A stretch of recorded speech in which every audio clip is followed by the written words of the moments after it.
स्वागत है आप लोगों का मनोविज्ञान की कक्षा में। साथियों, कल हम लोगों ने शिक्षा मनोविज्ञान में शिक्षा के अर्थ को अच्छे तरीके से समझा। आज हम चर्चा करेंगे मनोविज्ञान की। मनोविज्ञान को हम अंग्रेजी में साइकोलॉजी कहते हैं। मनोविज्ञान को अंग्रेजी में साइकोलॉजी कहते हैं। अच्छा, इस साइकोलॉजी शब्द का दो बार वर्णन किया गया है, या कह सकते हैं कि साइकोलॉजी शब्द का जो ये कहाँ से लिया गया है, ये कहाँ से माना गया है, इसको सर्वप्रथम क्या माना गया, ऐसा विचार केवल दो लोगों के द्वारा प्रस्तुत किया गया है। एक है गैरेट महोदय और दूसरे का नाम है पंपोनॉजी। एक का नाम है गैरेट, दूसरे का नाम है पंपोनॉजी। सबसे पहले बात करते हैं गैरेट की। तो गैरेट ने ये कहा है कि ये जो हमारा साइकोलॉजी शब्द है, ये जो हमारा साइकोलॉजी शब्द है, ये ग्रीक भाषा, ग्रीक को ही याद रखिए, हम यूनानी भाषा कहते हैं या इसी को हम ग्रीस कहते हैं। तो जो साइकोलॉजी शब्द है वो ग्रीक भाषा से लिया गया है और यह ग्रीक भाषा के दो शब्दों से बना है। एक का नाम है साइकी और दूसरे का नाम है लॉगस। साइकी का मतलब होता है आत्मा और लॉगस का मतलब होता है अध्ययन करना। इस प्रकार से कह सकते हैं कि साइकोलॉजी में प्रारंभिक समय में आत्मा का अध्ययन शब्द जोड़ा गया और ऐसा माना गया कि साइकोलॉजी के अंदर हम आत्मा का अध्ययन करते हैं कि ये आत्मा क्या है और हमारे विचार आत्मा से कैसे जुड़ सकते हैं। लेकिन ये बात लगभग 16वीं शताब्दी की है। जैसे जैसे विचारधाराएं बदलती गईं, मनोवैज्ञानिकों ने, दर्शन शास्त्रियों ने अपने परीक्षण किए, वैसे वैसे मनोविज्ञान के विचार बदल गए। बात करते हैं हम मनोविज्ञान शब्द की। जो मनोविज्ञान शब्द है, इस शब्द का पहली बार प्रयोग, मनोविज्ञान शब्द का प्रथम प्रयोग या पहली बार प्रयोग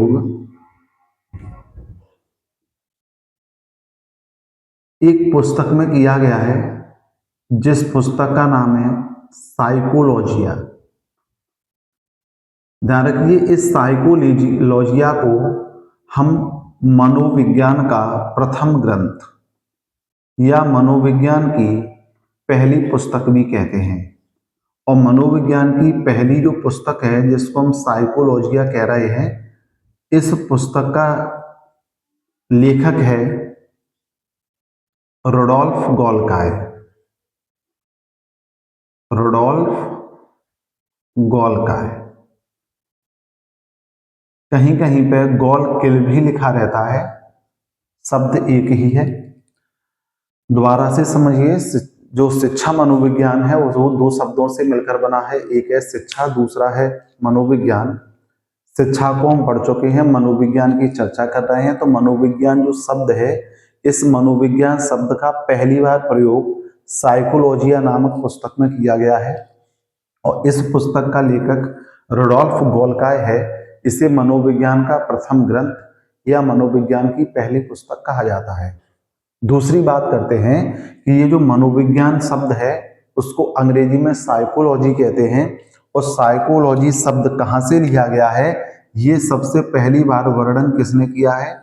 गैरेट ने किया है। और दूसरी बार इसका वर्णन किसने किया है? पंपोनॉजी ने किया है, जिसको थोड़ा आगे चलकर हम अभी पढ़ेंगे। तो गैरेट महोदय ये कहते हैं कि जो साइकोलॉजी शब्द है ये ग्रीक यानी यूनानी भाषा से बना हुआ है और यूनानी भाषा के दो शब्दों से मिलकर बना है। एक को हम कहते हैं साइकी और दूसरे को कहते हैं लॉगस। अर्थात साइकी का मतलब है आत्मा और लॉगस का मतलब अध्ययन करना। अतः प्रारंभिक समय में मनोविज्ञान को आत्मा का अध्ययन करने वाली एक विज्ञान माना गया और इसी से सबसे पहले इस मनोविज्ञान की शुरुआत होती है। सबसे पहले एक यूनानी व्यक्ति थे और उन यूनानी व्यक्तियों ने इस आत्मा के विज्ञान का अध्ययन करना चाहा और अपने विचार प्रस्तुत किए। तो सबसे पहले एक यूनानी व्यक्ति आता है अरस्तु। एक यूनानी व्यक्ति आते हैं अरस्तु, जिन्हें हम मनोविज्ञान का जनक कहते हैं, जिन्हें हम मनोविज्ञान का जनक कहते हैं। इन्होंने सर्वप्रथम मनोविज्ञान को यह कह दिया कि मनोविज्ञान आत्मा का विज्ञान है। मनोविज्ञान आत्मा का विज्ञान है।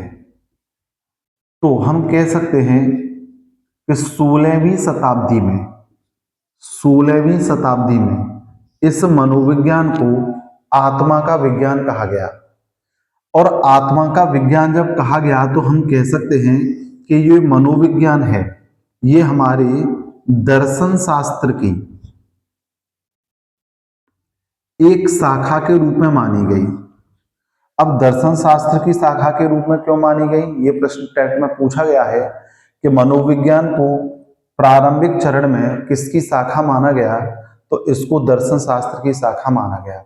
इसका कारण यह है कि ऐसी चीजें जिनका ज्ञान हम अपनी ज्ञानेंद्रियों के द्वारा कर सकते हैं, आंख, नाक, कान, जिह्वा और त्वचा, ऐसी चीजें जिनका हम ज्ञान अपनी इंद्रियों या ज्ञानेंद्रियों के द्वारा कर सकते हैं, जिन पर हम अपने प्रयोग कर सकते हैं, उसको विज्ञान कहते हैं। लेकिन कुछ चीजें ऐसी होती हैं हम जिन्हें इंद्रियों के अप्रत्यक्ष रूप से ज्ञात करते हैं, जैसे आत्मा, जैसे परमात्मा और जैसे ब्रह्म।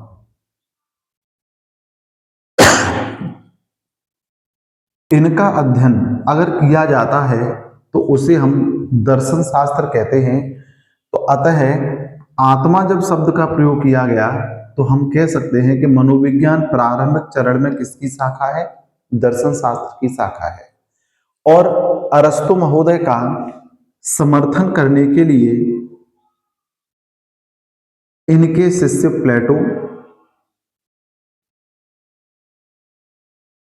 रुडोल्फ गोल्काय तथा देकार्ते आए। रोडोल्फ गोल्काय वही हैं जिन्होंने साइकोलॉजी पुस्तक 1580 में लिखी, और इसी पुस्तक में इन्होंने पहली बार मनोविज्ञान शब्द का प्रयोग किया था। और देकार्ते महोदय ने तो ये कह दिया मनोविज्ञान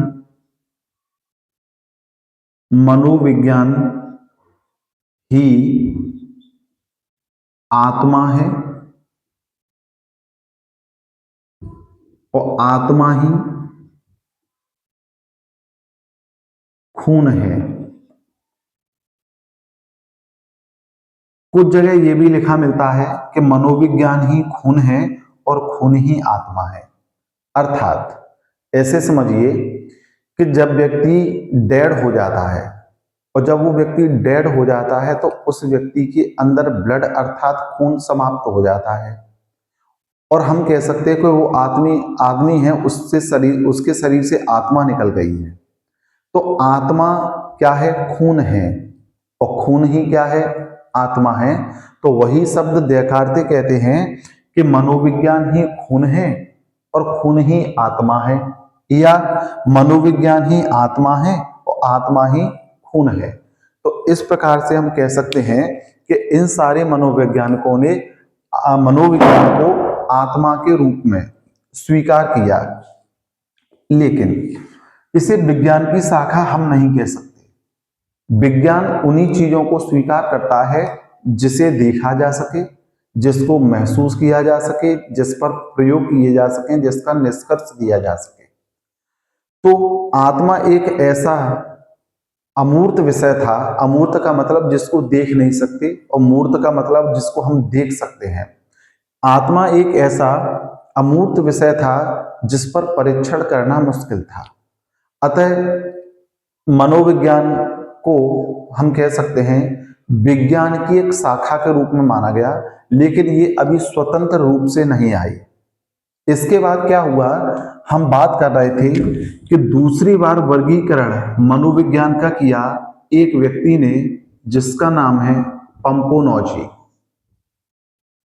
इन पंपोनॉजी ने भी साइकोलॉजी का वर्गीकरण किया और वर्गीकरण में ये कहा कि ये साइकोलॉजी शब्द दो शब्दों से मिलकर बना है, वही है साइकी और लॉगस।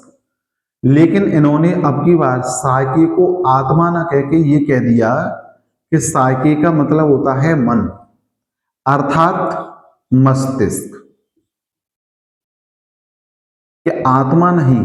साइकी का मतलब क्या है, मन या मस्तिष्क है, और लॉगस का मतलब होता है अध्ययन करना।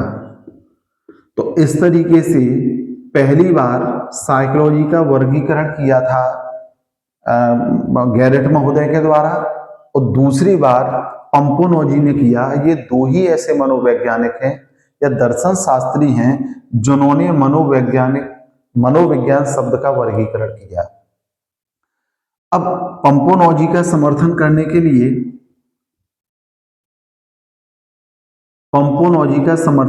के लिए दो व्यक्ति आते हैं। एक है थॉमस रीड और दूसरे व्यक्ति हैं जॉन लॉक। ये वही जॉन लॉक हैं जिनके दो कथन बहुत प्रसिद्ध हैं। जॉन लॉक का पहला कथन क्या है, बालक का मन या मस्तिष्क कोरी स्लेट है। बालक का मन या मस्तिष्क कोरी स्लेट है जिस पर जो चाहो अंकित किया जा सकता है। दूसरा कथन इन्होंने ये दिया कि जिस प्रकार से कृषि का विकास बीजों से होता है, ठीक उसी प्रकार बालक का विकास शिक्षा से होता है।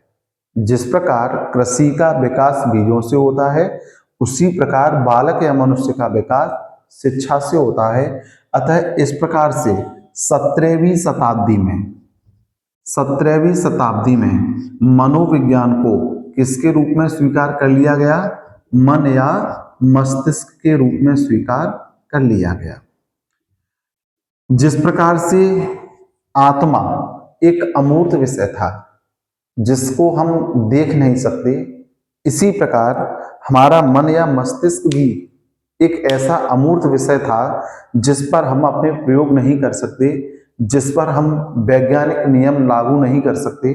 अतः अब इसने भी कह सकते हैं दर्शन शास्त्र की शाखा को नहीं छोड़ा, और आज भी मनोविज्ञान 17वीं शताब्दी में भी मनोविज्ञान विज्ञान की एक शाखा के रूप में ही रही।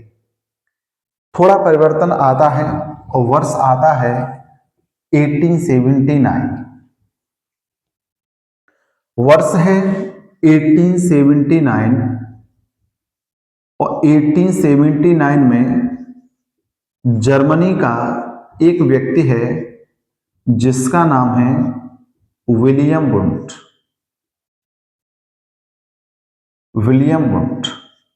इस विलियम वुंट ने 16वीं शताब्दी की जो आत्मा थी, जिसको 17वीं शताब्दी में मन कहा, विलियम वुंट ने 19वीं शताब्दी में उसको एक नाम दे दिया जिसका नाम है चेतना।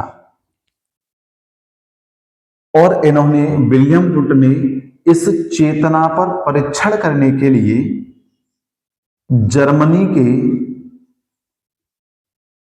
लिप्जिंग शहर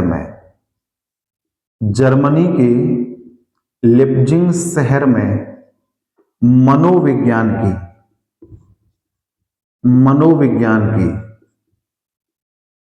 प्रथम प्रयोगशाला खोली। ये प्रश्न बहुत पूछा जाता है कि मनोविज्ञान की पहली प्रयोगशाला कहाँ खुली, तो जर्मनी के लिप्जिंग शहर में खुली। वो किसके द्वारा खोली गई, विलियम वुंट के द्वारा खोली गई। यहां चेतना का अध्ययन करने के लिए विलियम वुंट ने एक संरचनावाद शाखा का निर्माण किया था, जिसमें ये अध्ययन किया गया कि आखिर इस चेतना की संरचना किस तरीके से हुई है। अतः कभी कभी हमसे पूछ लेते हैं कि संरचनावाद का जनक कौन है, तो संरचनावाद का जनक कौन है? विलियम वुंट ही है। और इस चेतना का अध्ययन करने के लिए इनके द्वारा अंतःदर्शन विधि का प्रयोग किया गया। अतः यही कारण है कि इन विलियम वुंट को हम आधुनिक मनोविज्ञान का जनक कहते हैं। आधुनिक मनोविज्ञान का जनक कहते हैं। अच्छा, प्राचीन काल में मनोविज्ञान का जनक किसको माना गया? अरस्तु को, क्योंकि इन्होंने शुरुआत की आत्मा से। लेकिन आधुनिक समय की मनोविज्ञान की अगर बात करते हैं तो आधुनिक मनोविज्ञान का जनक कौन है? विलियम वुंट है। लेकिन अमेरिका वासी जो लोग हैं, अमेरिकन लोग हैं, वो विलियम वुंट की जगह विलियम जेम्स को आधुनिक मनोविज्ञान का जनक मानते हैं। कारण यह है, विलियम वुंट का शिष्य है विलियम जेम्स, और विलियम जेम्स का ही शिष्य है थॉर्नडाइक। तो जब विलियम वुंट 1879 में जर्मनी के लिप्जिंग शहर में लिप्जिंग यूनिवर्सिटी के अंतर्गत चेतना पर अपना विचार दे रहे थे, इसकी संरचना कैसे हो रही है, इस पर अपना संरचनावाद लिख रहे थे, तभी हो सकता है कुछ मतभेदों के कारण विलियम जेम्स और ये दोनों अलग हो गए। और विलियम जेम्स ने चेतना के अध्ययन के लिए एक नया वाद बनाया जिसका नाम था प्रकारवाद। और इन्होंने बनाया संरचनावाद। अतः अमेरिका के लोग विलियम जेम्स, जो कि एक अमेरिकन निवासी हैं, इनके प्रकारवाद को स्वीकार करते हैं कि जो हमारा मनोविज्ञान है वो प्रकारवाद के द्वारा उदय हुआ। बाकी लोग ये मानते हैं कि संरचनावाद ही एक ऐसी शाखा है जिसके द्वारा हमें आखिर ये चेतना है, चेतना से ये व्यवहार बनेगी, इस तरीके का प्रोसेस होगा। तो इस तरीके से थोड़ा आगे प्रोसेस बढ़ा, और आगे बढ़ते बढ़ते एक व्यक्ति आते हैं जिसका नाम है मैकडूगल।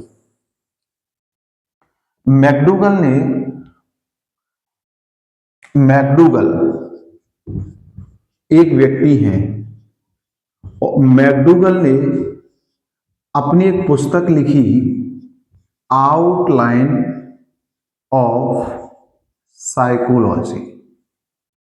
और इस आउटलाइन ऑफ साइकोलॉजी में ये कहा कि चेतना मनोविज्ञान के लिए अच्छा शब्द नहीं है।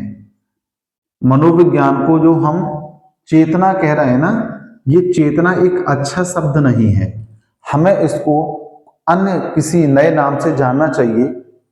तब एक व्यक्ति आते हैं जिनका नाम है जेवी वाटसन, और जेवी वाटसन ने चेतना को एक नया नाम दिया, व्यवहार। और ये वो चीज है जिसका अध्ययन किया जा सकता है। बालक जब कक्षा में आ रहा है उसका व्यवहार कैसा है, जब वो हमारे संपर्क में रह के सीखता है अब उसका व्यवहार क्या हुआ, बालक के व्यवहार में किन किन परिवर्तनों की आवश्यकता है, ये एक ऐसा तथ्य था जिस पर वैज्ञानिक परीक्षण किए जा सकते हैं, या कह सकते हैं विज्ञान के द्वारा इस पर प्रयोग किए जा सकते हैं, और विज्ञान के द्वारा इसको प्रूफ किया जा सकता है। अतः जेवी वाटसन के इस व्यवहार शब्द को ही व्यवहारवाद माना गया। और आधुनिक समय में जो मनोविज्ञान है एक स्वतंत्र शाखा के रूप में आ जाती है, और मनोविज्ञान को हम क्या कहने लगे हैं? व्यवहार का विज्ञान। मनोविज्ञान व्यवहार का विज्ञान है। मनोविज्ञान व्यवहार का विज्ञान है, ऐसा कथन जेवी वाटसन के द्वारा कहा गया। और इसका समर्थन करने के लिए आते हैं इवान पेस्ट्रोविच, जिसको हम पावलव के नाम से केवल जानते हैं, C.L. हल, C.L. हल। मैकडूगल ने तो केवल आउटलाइन ऑफ साइकोलॉजी में यह कहा गया था कि चेतना एक अच्छा शब्द नहीं है और इस चेतना के लिए कुछ नया विचार आना चाहिए। तब जेबी वाटसन ने मनोविज्ञान के लिए एक नया शब्द प्रयोग किया जिसका नाम था व्यवहार, और ये व्यवहार ऐसी चीज थी जिस पर वैज्ञानिक प्रयोग किए जा सकते हैं और प्रयोगों के आधार पर यह माना गया कि हाँ, यही वो एक ऐसा शब्द है जिसको हम वैज्ञानिकता के तौर पर प्रमाणित कर सकते हैं। यहीं से वाटसन के व्यवहारवाद का उदय हो जाता है और ऐसा माना जाता है कि 20वीं शताब्दी में जेबी वाटसन ने जब व्यवहारवाद को अपना लिया तो जो हमारी मनोविज्ञान थी वो एक स्वतंत्र शाखा के रूप में आ गई, और यहां जेबी वाटसन ने कह दिया कि मनोविज्ञान व्यवहार का विज्ञान है। अर्थात यहां मनोविज्ञान ने विज्ञान की शाखा न रहकर एक स्वतंत्र इकाई की शुरुआत कर ली और मनोविज्ञान एक अलग शाखा के रूप में आ गया। और वाटसन के जो नियम है कि मनोविज्ञान व्यवहार का विज्ञान है, इसका समर्थन करने के लिए मुख्य रूप से आते हैं पावलव, और ये पावलव व्यवहार के ऊपर अपने प्रयोग देंगे। साथ ही साथ आते हैं C.L. क्लार्क हल, और क्लार्क हल भी अपने प्रयोग इसके ऊपर करेंगे। अंततः एक व्यक्ति वुडवर्थ आते हैं और वुडवर्थ अपना एक कथन प्रस्तुत करते हैं। ये बहुत पूछा जाता है। व्यक्ति हैं वुडवर्थ, ये परिभाषा नहीं है मनोविज्ञान की, केवल मनोविज्ञान के प्रति कथन है। वुडवर्थ का कथन,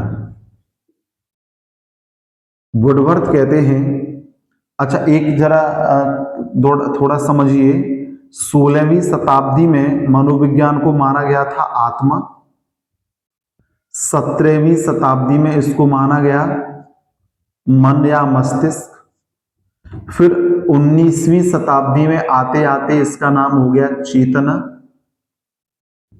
और 20वीं शताब्दी में इसने किसका रूप धारण कर लिया, व्यवहारवाद का। तो यही सारी चीजों को मिलाकर वुडवर्थ ने कथन कहा। कथन क्या था?